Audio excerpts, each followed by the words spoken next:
You are listening to the Drink Less Lifestyle podcast with Dr. Sherry Price, episode number 101. Welcome to Drink Less Lifestyle, a podcast for successful women who want to change their relationship with alcohol. If you want to drink less, feel healthier, and start loving life again, you're in the right place. Please remember that the information in this podcast does not constitute medical advice. Now, here's your host, Dr. Sherry Price. Well, hello, my beautiful friends. I am excited to be with you on the podcast today. And today we're going to talk about breaking bad habits. I know as we move into this time of year, many of us are going back to normal routines, right? Kids are back in school. The summer is over. The summer vacations have come to an end. And so we're looking at getting back into our routines. And for a lot of us, that may mean breaking up with some bad habits we formed along the way. And this is exactly the work that we are doing inside Epic U this month of September.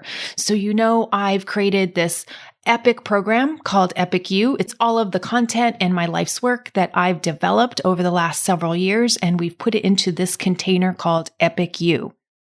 So inside there, you will find all of my work inside the Drink Less Lifestyle program, all of my work in the How to Get the Off Button Back program, all of my work that I've been talking about on this podcast is now contained inside of Epic U. And I am just having so much fun with the ladies in there. Just recently, I read this book that came out in June of this year, and it rocked my world. So I said to all the ladies inside Epic U, hey, if you want a copy of this, I'd love to have you read this book. Let's discuss it, because this book really goes hand in hand with the work that we are doing inside the program. And the way the author presents it is so powerful. And many of the concepts that he reviews are concepts that we use in the program, and he has a different way of presenting that, which is really useful for getting your brain to move along to breaking up with bad habits. So ladies, if you are in Epic U and you didn't see that announcement and you want a free copy of this book, please let me know and I will mail one out to you, because it is fantastic and I don't want you to miss out. And if you're not in Epic U, come and join us. It is so much fun. It's such a great community to be a part of, to get the life of your dreams and to break up with habits that are getting in the way of living your best life. And so that's what I want to talk about today. One of the things that trips people up from living their best life is some bad habits, right? Maybe their life is, they would say, oh, it's 85% good or 90% good or whatever, right? I'm good most of the time, but then I have this bad habit I default to. Maybe it's a daily habit. Maybe it's a nightly habit. Maybe it's a once a week habit. Maybe it's just a habit you're like tired of talking about and you really want to rid it out of your life. So what I want to talk about is really the difference in terms of adding on a habit, which is what I call developing a new habit, right? That's basically adding in a habit to your life, versus what it takes to break up from a current habit in your life. So when we look at the research on breaking a bad habit, like over drinking, overeating, or maybe you're taught your nervous system to have this emotional response all the time. Maybe you have an anger habit. Maybe you have an anxiety habit. Anxiety keeps showing up and it keeps progressing and it's your default way of being. I know for some people, right, complaining has become their way or their default way, and they've been building that habit ever since the pandemic has happened. And what I really want to dive into is how the research is so clear that there is a totally different pathway to starting a new habit, which is completely different than the process of breaking up with a current habit, or what I'll call a bad habit, right? We'd only want to break up with the habit if we find that it's no longer serving us. So let's just call that bad, right? We'll just say a habit that we no longer want to do, a habit that's not serving us. And so we'll just say that's a bad habit. And what the research tells us, it's so much harder, so much more difficult to give up a bad habit than it is to develop a new one. So let's consider developing a new habit.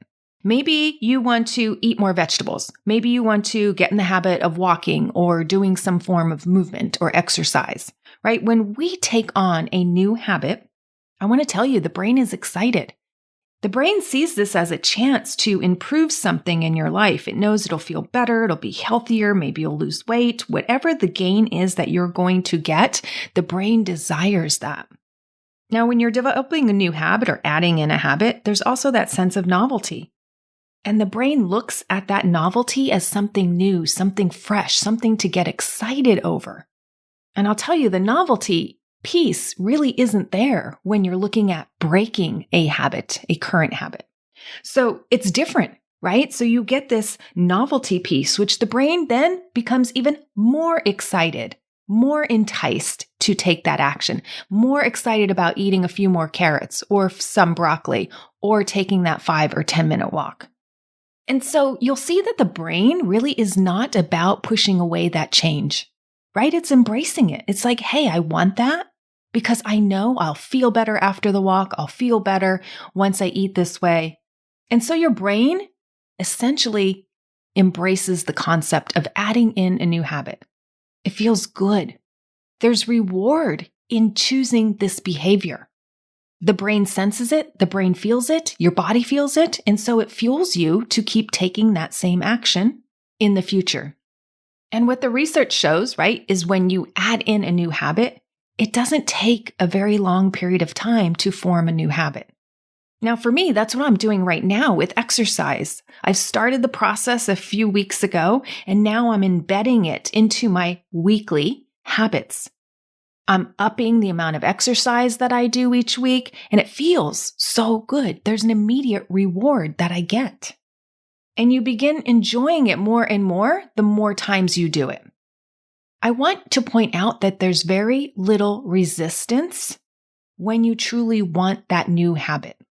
And I'll also say when you add on something, even if it's just a 5-10-minute walk, even if it's just a few more carrots or a few more bunches of broccoli, your brain, most of the time, will count that as a win. That'll count towards you're moving towards your goals. Now, the brain doesn't use that same type of methodology when it comes to breaking or removing a habit. It's not the same. The research tells us so. There's a different path to follow. There's different consequences that come. There's different psychology that's involved. So the process is not the same. So just pointing out what we all know, when you have a bad habit like over drinking or overeating, we have it because it feels good. We have it because we like it on some level. It gives us a reward of some sort. And so now the brain's going to say, wait a second, you're going to take that away from me? Do you think the brain gets really excited about that? It may be exciting to think about the possibility of achieving it. Like, oh, I don't need alcohol. I'm already a woman who can take it or leave it. And having that lifestyle where you don't default to that behavior or to that habit, yes, it gets excited about that. But I'm talking about when it comes to the time to carry out the action of not drinking or drinking less. And how does that make you feel? I'll tell you what, your brain is probably not excited in the moment, right? Your brain will say, nah, it's a bad idea. Let's put that off till tomorrow. Oh, that won't be fun. Let's not do that. It won't be as enjoyable of an evening. What am I thinking? Of course, I'm not going to do that action. And for many people, it doesn't even feel safe. They'll think, oh my gosh, how will I get through the night? How will I cope? How will I deal with my anger? How will I deal with my kids? How will I deal with all this mental chatter? How will I get to sleep? How will all the hows come up? So when you remove something, it causes a lot of fear and a lot more resistance than adding something. And so this is very similar to a concept in psychology called loss aversion, right? The brain does not like it when things are removed from our life, when we lose things from our life. We really become accustomed to having those things in our life. And so when they are removed, there is a much more emotional attachment to that. And it will feel like a loss. There will feel like I'm missing out, or I don't know who I will be if I don't do this. I don't know what I will do if I don't do this. There's this sense of grieving, loss, and fear of missing out on the benefit that this habit provided. And if you think about it, that's why some people stay in marriages that are abusive, right? They're afraid of walking away, even though they know it'll be better for them. Because nobody likes losing things. We all like gaining things. We just don't like losing things. So the brain will be reluctant to give up that feeling of comfort or that behavior that brought us some form of pleasure, even when we didn't feel pleasure about it the next day. And so this is why addictions are so hard to break. This is why breaking up with our bad habits is so much more difficult than just tacking on a new habit. And it's because there is no reward initially there. Actually, we have to learn to do without the reward initially. And so if there's no reward coming from the alcohol, from eating ice cream, from doing whatever, we will feel worse before we are able to feel better. And so there's a layer of resistance and a layer of emotional stress that comes that we need to be prepared for, right? When you give up something like alcohol, your body, if it's been getting it every day, like I'd been feeding my body alcohol every day for years, and then I decide not to, there's going to be a reset that my body needs to go through. It's physiologic, right? My receptors have to re-regulate. They're used to getting all this secretion of all these neurotransmitters, more dopamine, then less dopamine, and then the interruptions of other neurotransmitters that cascade causes. And so those neurotransmitters and those receptors need time to readjust. And what happens during this time? Guess what? You're left without the reward, and you're left with these negative feelings inside. Some people say, I feel at a loss. I feel like I'm missing out. There's more sadness. I'm feeling restless. I'm feeling anxiety. I'm feeling depressed. I'm feeling more stressed because this was the way I coped with my stress.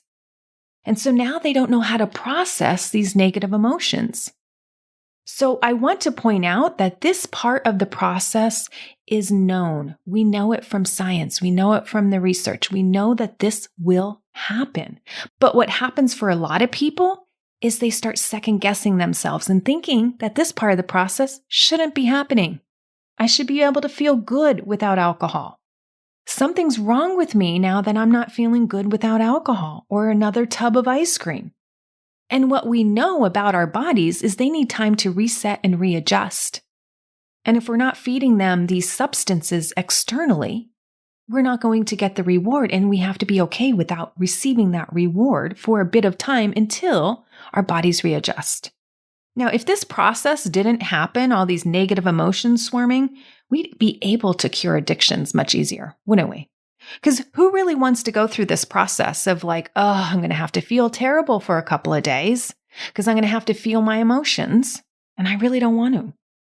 So most people don't know how to navigate this like messy middle or this messy initial phase. And so they give up because they want that immediate relief. Now, if you do get through this messy initial part, which many people do by taking a break, right? They take a break for 5 days, 10 days, 12 days, a month, whatever it is. And if they're not doing the right work to make it sustainable, guess what happens? Then they set themselves up for failure after this period of time. And the only reason they're able to make it through that period of time is because they're generating their own willpower and white knuckling it to get through, to make sure that they don't drink or they don't eat the half gallon of ice cream or the extra sleeve of cookies or whatever it is that they do. And so when they get to 30 days, then they say, woohoo, I'm changed. Or 60 days, I'm changed. And they think they're changed because they look at their behavior and they haven't been doing that behavior for 30 or 60 days. But did they really change mentally? Did they really change emotionally inside? And oftentimes, if they're not doing that work along the way, the answer is no. And that's why they go back to doing the substance again. And it's because they didn't follow the right steps that it's not sustainable. But what do most people say is, oh, I'm broken. Oh, it's the alcohol. It's calling my name. It's the pint of ice cream. It's calling my name, right? They're not looking at it from really breaking the habit for good. They're just looking at controlling the behavior. This is so common, right? It's what I experienced in my drinking story, in my drinking career that played out for years. I took hiatuses, I took breaks, I did juice cleanses, I did fasts, I did diets, all the things to say, hey, no for alcohol for this period of time. But then I never really had a plan when I broke from that. I just thought I would be cured or I would not want it, which never was the case. But it wasn't until I did the research, right, and looked into, okay, what really causes habits to break for good? Right? I didn't really understand the science on how to effectively break a habit. I was just using common sense or what the internet told me. It wasn't until I understood loss aversion and, hey, I'd have to really understand these emotions that I'm going to be going through and then also heal all the triggers that I have for that substance or that action and really understand all of that, right? It's how I gave up my QVC addiction, right? The addiction of wanting new boxes and new purchases showing up at my doorstep. It was how I understood and gave up my nightly drinking habit. And yes, there was a sense of loss. There was a sense of grieving. It's like, oh, I'm no longer getting my reward this way. I'm no longer getting my stress relief this way. I'm no longer getting joy this way. And so this is the hard part for people, right? They don't know how to navigate this messy initial place, and then they don't know what to do once they get to their, hey, 30 days or hey, 60 days and that phase, right? So they're not understanding the whole picture of breaking a bad habit. And so that's why I'm pulling these pieces in this month inside Epic You to really show you the whole roadmap, what it looks like to break a bad habit. Because for some people, it might be identity shaking, right? I lost a part of me. I was no longer the lady who bellied up to the bar every time we went out. That was a sense of that my identity was shifting. I was no longer the woman who at the end of my day cracked open a bottle of Chardonnay. Whether I had a good day or a bad day, I always slayed the Chardonnay, right? Woohoo. And so initially I felt wobbly, right? Like, who am I? This feels weird. This feels good, but not really that good. I kind of feel bad. I kind of really miss the Chardonnay. And in the back of my head, I'm like, well, this doesn't really make sense because I'm wanting this healthier lifestyle and I'm wanting to be happier. But deep down, that's not how I felt. And this is what I see throw so many others off. It may be throwing you off. And I just want you to know that your brain finds it harder to part with something that it's used to, even when parting with that something will make us happier, healthier, and more fulfilled. I put that exact sentence in the workbook that you'll be receiving inside Epic You in September, because I think that's so important for you to see and to know and to listen to and to understand as part of this journey, as part of this roadmap where you will be breaking up with your bad habits, right? And so it's really hard for us to get our mind wrapped around that because we think we should be happy being happier, healthier, and more fulfilled. And we will be. It just won't come initially. Another aspect to this workbook that I love is that you'll be getting a breaking a bad habit worksheet where you'll be able to list out all of the criteria that's happening in your life. And this will serve as your individualized roadmap plan for breaking up with your bad habits, right? Because you can apply this to so many other things besides overeating and over drinking. I know the women in the program are working on all kinds of things, right? So it could be over drinking. Some people are trying to break up from trying to please everybody in their family because what may make their kid happy makes their husband unhappy. And there's no way we can please everybody all of the time. Some of the women are noticing that they just fear change. Change just feels really uncomfortable for them. And so they feel like they've been avoiding a change that they've wanted to embrace for so long. And so that's the bad habit that they want to conquer. We also can have bad habits like living in the past so much, thinking the best days are behind us and there's nothing to look forward to, that our life is just empty for days to come and that our best lives are in the past. And we just keep thinking about the past and keep thinking about the past, which is suffocating some women. Some people are done procrastinating on their goals. They're sick of not going after their dreams and holding themselves back. And some people are just done with perfectionism. They've tried it. It's not working. They're miserable. They're complaining all the time and they don't feel good. So you can apply this roadmap and these worksheets and tools to all of that. So when we're breaking up with that bad habit, right, we know that there's going to be resistance. We know that the brain is not going to be as excited as starting a new habit. We know that this is going to happen. This is documented. We know the emotions that are going to come up, right? So if we can know that ahead of time, guess what? We can plan for it, which makes going through the process easier if we can plan for it ahead of time.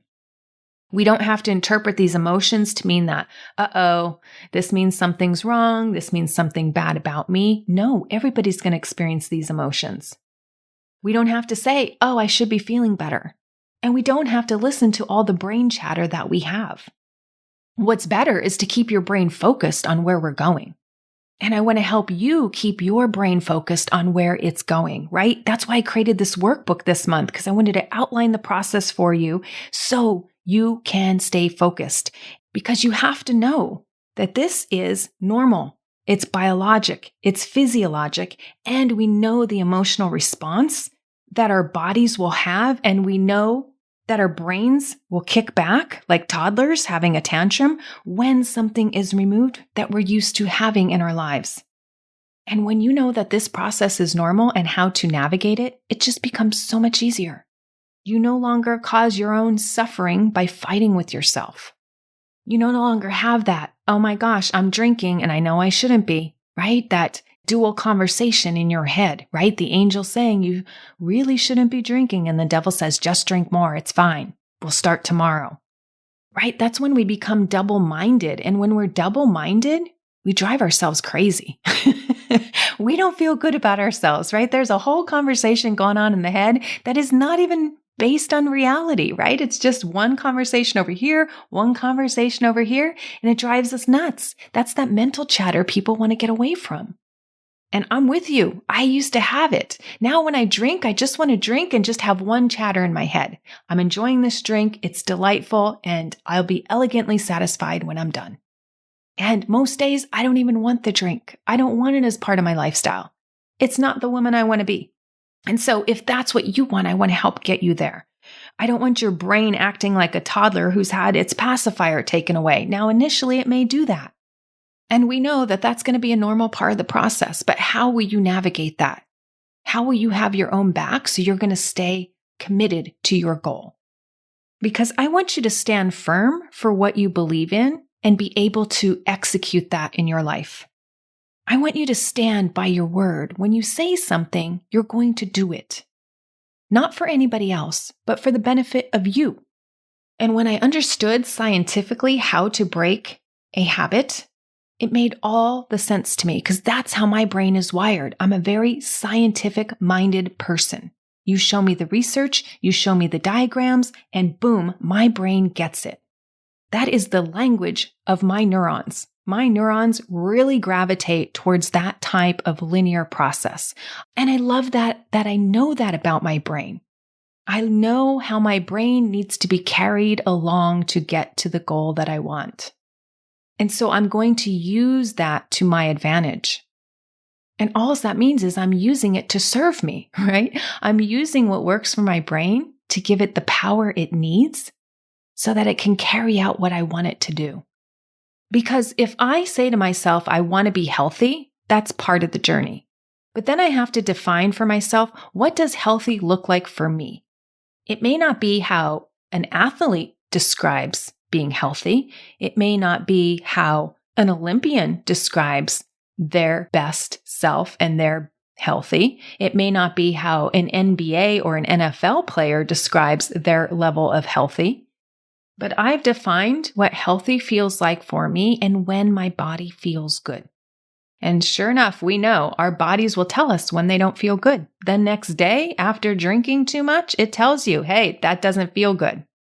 So I will implement practices that help me stay towards my goals. And that's my roadmap. And that's what I want to help each one of you do, is find your roadmap that gets you towards your long-term goals.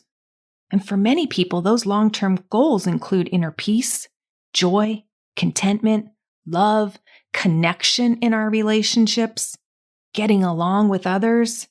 It also includes the size of our waistlines if we want those to shrink. It may include a number on the scale. It may include how much you can lift at the gym, how often you go to the gym, how much you work out, how much you connect with others. And looking at those key relationships and what is their health like, the health of the relationship between you and your children, you and your mother, father, you and your spouse, partner, significant other. So where I'll have you all start is really looking at what bad habits you want to give up. What bad habits do you want to remove from your life? And really accept where these habits aren't serving you anymore. Where copious amounts of alcohol make you feel worse physically, emotionally, mentally, especially if you go overboard. Because we have to start there. It really begins when we can accept where we're at to open us up to the possibility of change. Open up ourselves to say, hey, this what I'm doing here doesn't feel good. So let me open up myself to feeling some discomfort as I'm going through that initial phase of change, because I'll feel so much better on the other side.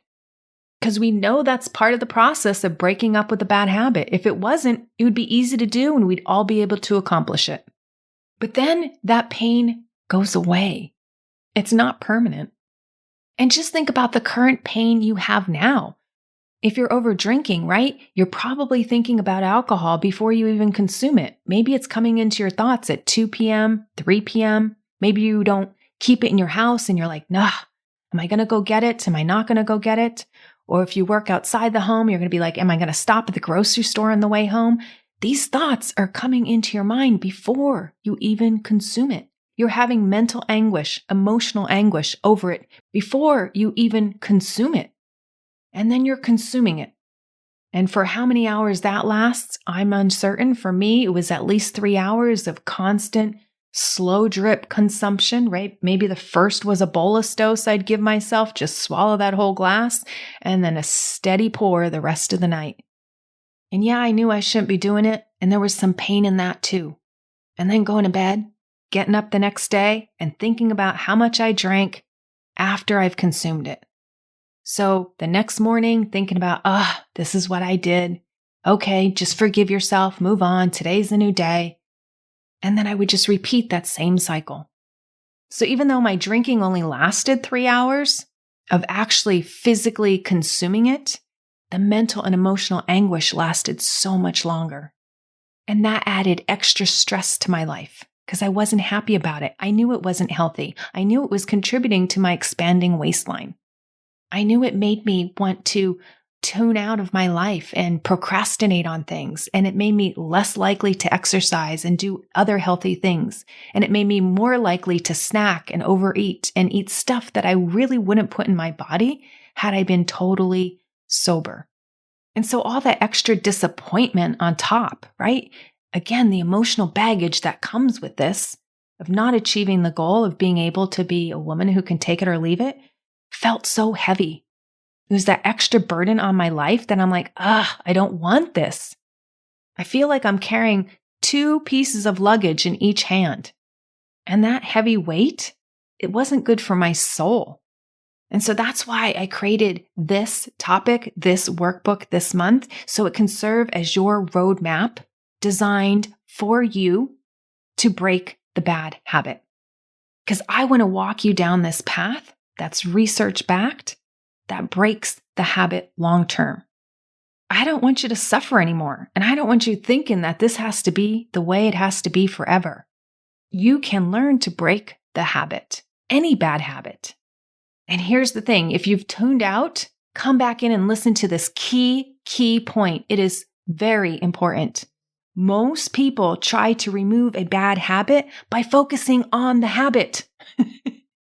I'm going to remove these Oreos, remove this Chardonnay from my life by focusing more on the Oreos and on the Chardonnay. It does not work that way, my friends.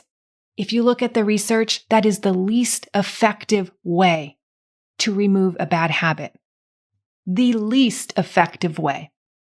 If you're wondering why I'm putting rules around things and rules around my drinking and rules around the Oreos and rules around the ice cream and it's not working, that's why you're only focusing on the action and the behavior piece. It does not work long term. If you try to break a drinking habit by focusing only on the drinking, most likely you will fail. That's what the research shows. I didn't make this up, my friends. This is well supported. And that's another statement in bold in the workbook because I don't want anybody just focusing on the behavior. That's just a small portion of the entire roadmap. When you're filling out your workbook and you're filling out your one-pager, you will notice that is such a small piece on your roadmap. Because when you focus on that action, when you focus on your drink, think about your favorite drink, your favorite wine, your favorite beer, your favorite cocktail. Notice how your desire for it goes up. You might even start salivating as I'm talking about it. And when you do that, guess what you're doing? You're fueling the habit even though you're not taking the action of drinking. You are mentally fueling the habit. Now, you may not even realize that you're doing that. You may not even realize that's part of the research that says, hey, the more you think about it, the more you're going to want it. And then if I tell you not to think about it, you'll still think about it, right? If you say, don't think about a pink elephant in the room, what will your brain do? It instantly give you an image of a pink elephant. And these are the tactics that don't work. So we are not going to be using them. We are going to be using the tactics that work. And so my process is research-backed, science-based, and it can help you break this drinking habit for good. There is no shame in having a bad habit. We all develop them. And having shame means you just feel bad about you. We're done with that. We're done feeling bad about you. We're here to break a bad habit. And this process has worked for me and hundreds of my clients. So this is the process I will be teaching inside Epic You this month. And my dear friends, please know that the process of breaking a bad habit is so much different and so much harder than starting a new habit. So if you're thinking that the process should be the same and it should be the same amount of struggle or ease, you are wrong. There is a huge emotional component to breaking up with a bad habit that serves as resistance for most people. And this is why they don't go on to be successful and don't do it. So if you want to learn this process, I encourage you to come join Epic You this month. You'll get the handout and access to all the live coaching calls and our community page, which I will be providing support, tips, and advice on how to make this process sustainable and easier as you go through it. I'll be sharing with you my stories from my own life and how it's worked and what I did wrong so you can avoid those pitfalls. So whatever way works best for you, my friends, I am here for you. Information on how to join Epic You at www.epicu.com. I want to help you break your bad habits for good. And I'll do that by walking you through this roadmap where you won't have any questions and any doubts on how to get it done. So if you're ready to break your bad habits and you want my help, come join me. Again, join me at www.epicu.com. And I can't wait to see you inside. All right, my friends, go live powerfully, go live epically, and I'll see you next week. Thanks for listening to Drink Less Lifestyle. If you're ready to change your relationship with drinking now, check out the free guide, How to Effectively Break the Overdrinking Habit, at sherryprice.com/startnow. See you next week.